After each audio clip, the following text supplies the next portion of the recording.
Coucou les amis et bienvenue sur ma chaîne. J'espère que vous allez bien et que la famille se porte à merveille. De mon côté, ça va pas très fort comme vous avez pu le lire dans le titre de ma vidéo. Je me sens pas très bien ces derniers temps et j'espère que par la grâce de Dieu, ça ira mieux d'ici peu, quoi. Voilà, donc passons juste à l'intro et voilà, après je vous raconterai tout.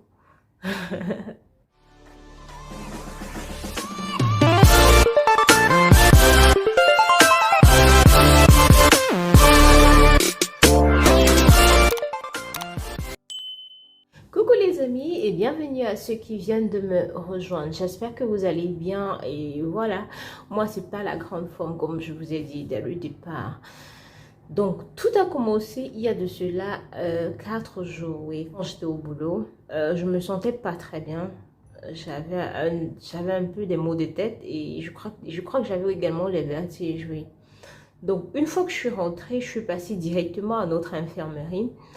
J'ai rencontré l'infirmier et j'ai expliqué le problème à l'infirmier. Je lui ai dit que je me sentais pas bien et que j'avais de violents maux de tête et je crois que j'avais une montée de fièvre, quoi.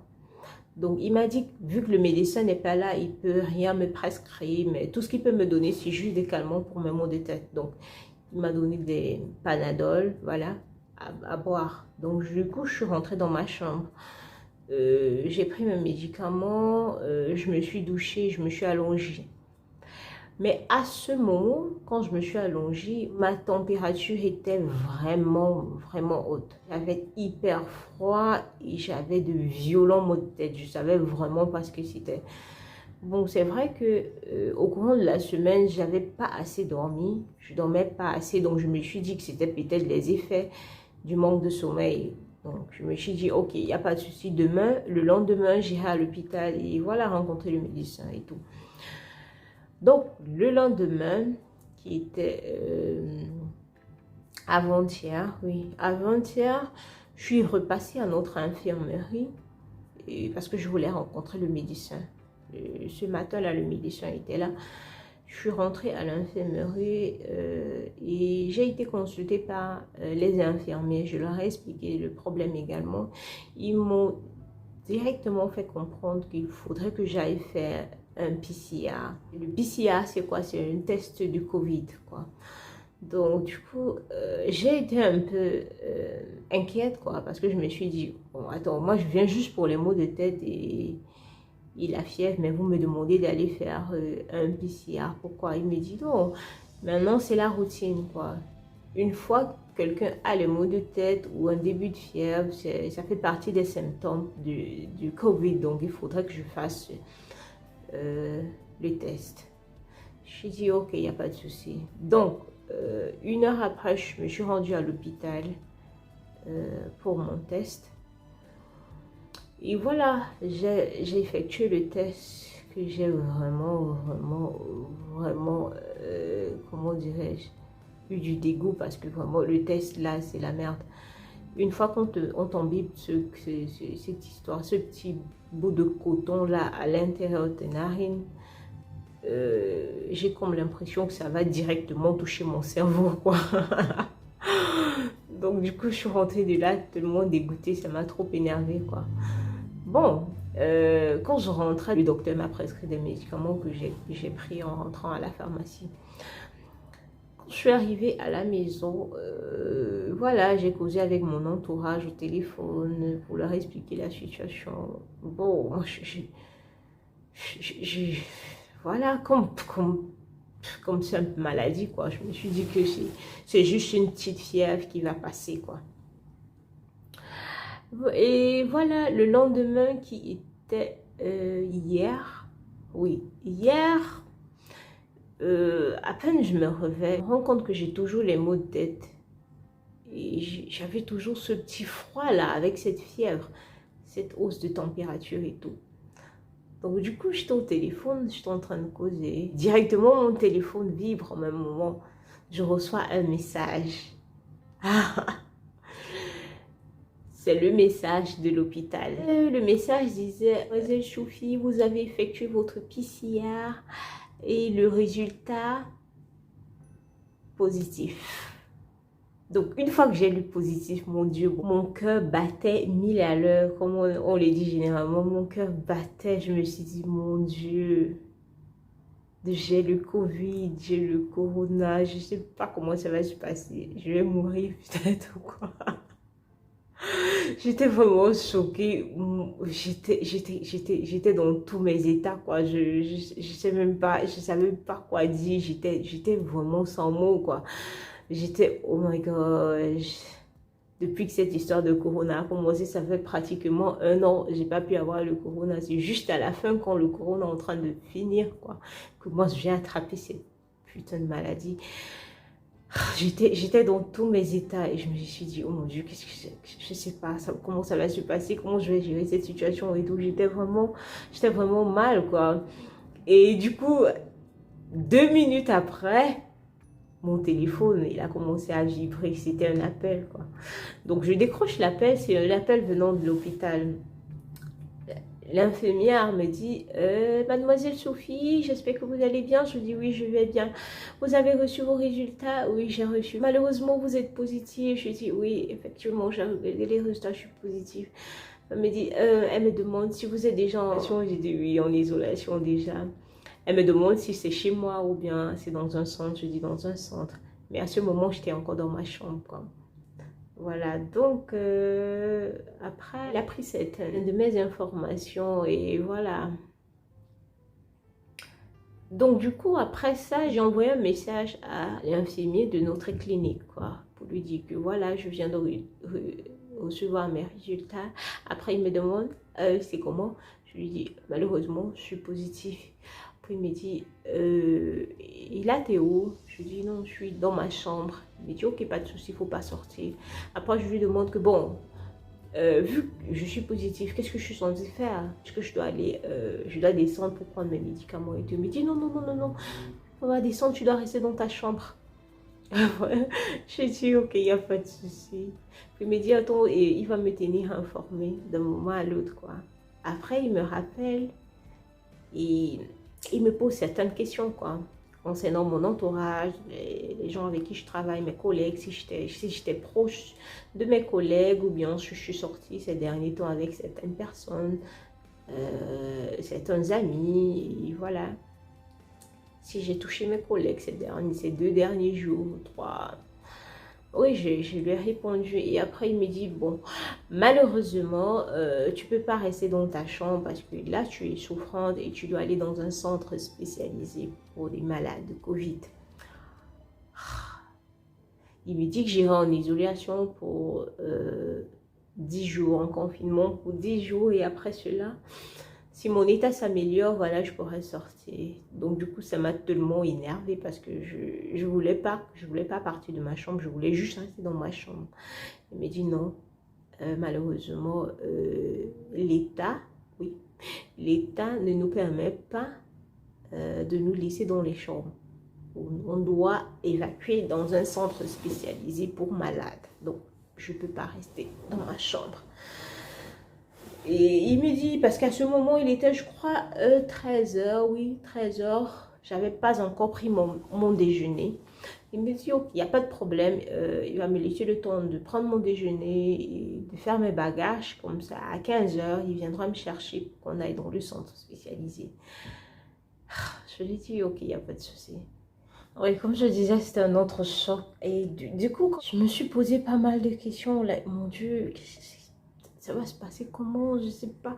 J'étais un peu perplexe, quoi, parce que justement, je savais pas à quoi je m'attendre. Je savais pas ce qu'il fallait que je fasse et tout, voilà. Donc, j'étais juste au calme dans ma chambre et aux environs de 13 h 30, oui, aux environs de 13 h 30, on est venu me livrer mon repas.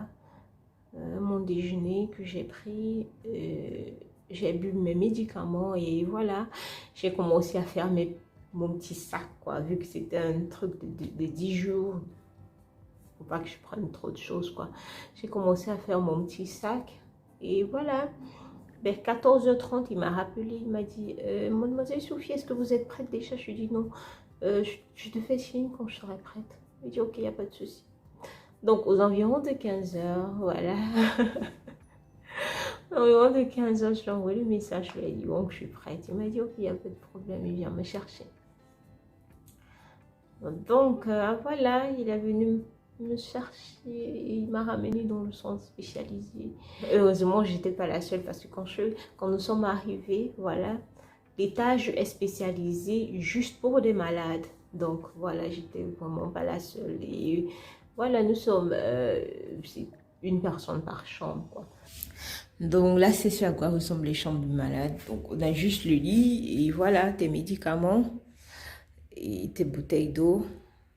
Et voilà, un miroir pour regarder à quoi tu ressembles, voilà. Et là sont les toilettes, quoi. Voilà. Donc, j'ai juste pris des choses essentielles, quoi.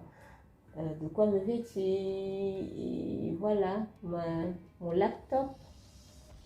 Mon laptop pour regarder des films parce que je sais que durant le confinement, quand tu es en quarantaine, tu n'as rien d'autre à faire que de regarder des films, des vidéos. Tu es juste soit dans ton téléphone, soit dans ton ordinateur, c'est tout ce que tu as à faire. Ou tu te places devant la vitre comme je suis en train de le faire. Soit tu enregistres des vidéos ou bien tu regardes juste par la fenêtre les gens qui passent et tout. J'ai un peu soif là.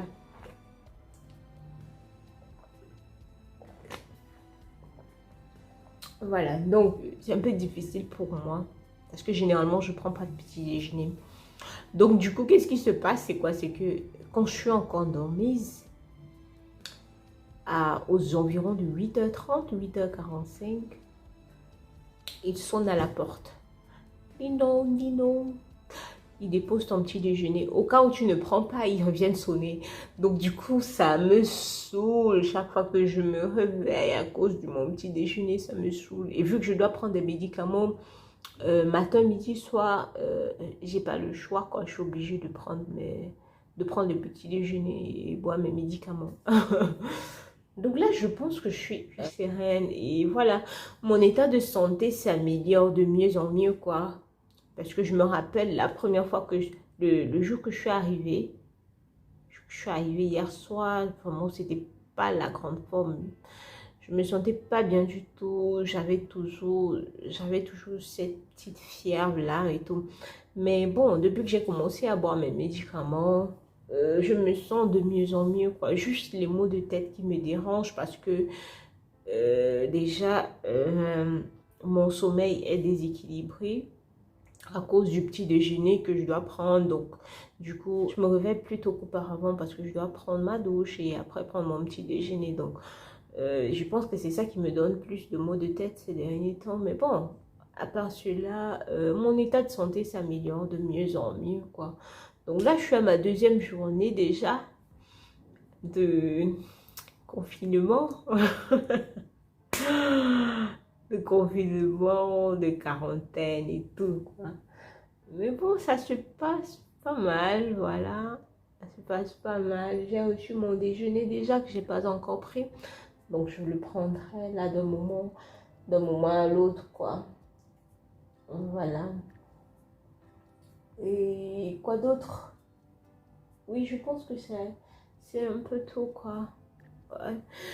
Donc, comme je disais vivement que tout se passe bien et que l'état de santé s'améliore, quoi. De toute façon, chaque matin, l'infirmier ou l'infirmière passe prendre notre température. Donc, ce matin, quand il est passé, prendre ma température, j'étais à 37 degrés, qui est une bonne chose, quoi. Qui est une bonne chose, quoi. Donc, voilà, c'est un peu ça. Je suis encore en plein confinement et voilà, j'espère que d'ici quelques jours, je sortirai, quoi. Oui, donc juste pour vous dire que le Covid, oui, le corona existe, oui. Qu'on ne vous montre pas, le corona existe. Moi, je me disais des fois que non, bon, c'est juste du racontage parce qu'ils veulent se faire de l'argent et tout, mais bon, non. J'ai eu les symptômes du corona. Je pense que je suis la preuve vivante de mes proches qui pensent que le corona n'existe pas. Je suis la preuve vivante que le corona existe et voilà. J'ai eu le corona et voilà, je suis en train de me guérir petit à petit et j'espère que D'ici peu, ça ira mieux. Voilà. Donc, c'est un peu ça. Donc, je tenais juste à partager cette vidéo et à vous faire comprendre que le corona existe. Le corona, c'est une maladie. Ça existe. Et voilà. Il faut vraiment prendre soin de vous. Une fois que vous êtes au confinement, sérieux, vous devez manger. Vous devez manger sain et prendre vos médicaments. Parce que là, on ne blague pas avec des médicaments. Si tu ne prends pas tes médicaments, tu ne pourras pas guérir d'office. Il n'y a pas grand-chose à faire durant la maladie. Durant la maladie, il faut juste se soigner. Hein. C'est ça le plus important. Voilà. Donc, c'était ça mon histoire. Et j'espère qu'elle vous a touché. Et si oui, n'oubliez pas d'aimer la vidéo, de la partager et surtout de vous abonner si vous ne l'êtes pas encore. Je vous dis merci et on se dit à la prochaine par la grâce de Dieu.